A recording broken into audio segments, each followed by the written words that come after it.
There are times in life when the perfect teacher for the moment comes along. I consider myself so very fortunate to have stumbled upon Dr. Ayo Yetunde when I did in the spring of 2021. I met Ayo quite by accident while attending the Black and Buddhist Summit sponsored by the Await Network. Why I selected Ayo's conversation, I am not really sure. I no longer recall, and I am so grateful that I did. Over the last 2 years, Ayo has accompanied me as my spiritual guide. Every session we have, she opens the door to my heart just a little bit wider and reminds me that levity is a spiritual practice. Ayo opens our sessions often with beautiful laughter. In that laughter, I am invited to remember that life is many things, and that the sacred isn't just somber or silent, it is also play, movement, and unbridled joy.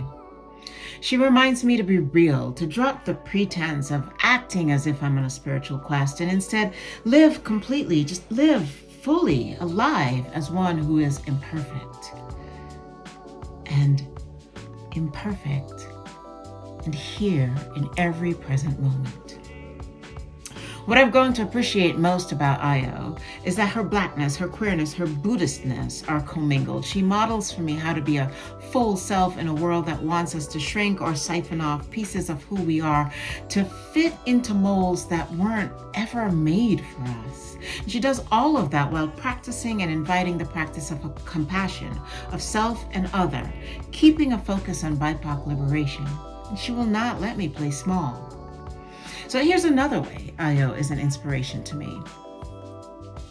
In our US context, Buddhism has been commodified, repackaged, and resold, cloaked in a heavy and oppressive garb of white supremacy.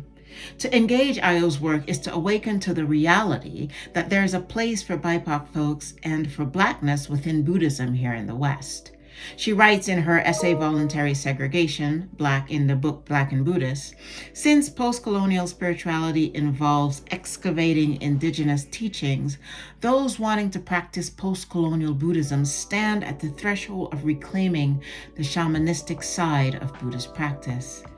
She invites BIPOC folks, as she says, to live into Buddhist spaces as sites of liberation from suffering, as well as sites for reconnecting to our indigenous ways of knowing. She has, for so many of us Black folks, said, yes, take up space in these overwhelmingly white Buddhist spaces. You belong here too. You belong here too. And that belonging can be one that is lived as an expression of our commitment to addressing the violence of white supremacy. Grounded in Buddhist practice and story, compassion and contemplation, her commitment to liberation of all beings is powerful, and I'm so grateful to learn alongside her.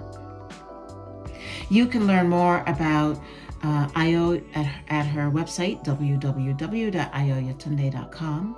She also recently published Casting Indra's Net and is the co-editor of Black and Buddhist, What Buddhism Can Teach Us About Race, Resilience, Transformation, and Freedom. Ayo is a pastoral counselor, spiritual director, chaplain, and community Dharma leader in the Insight Meditation community.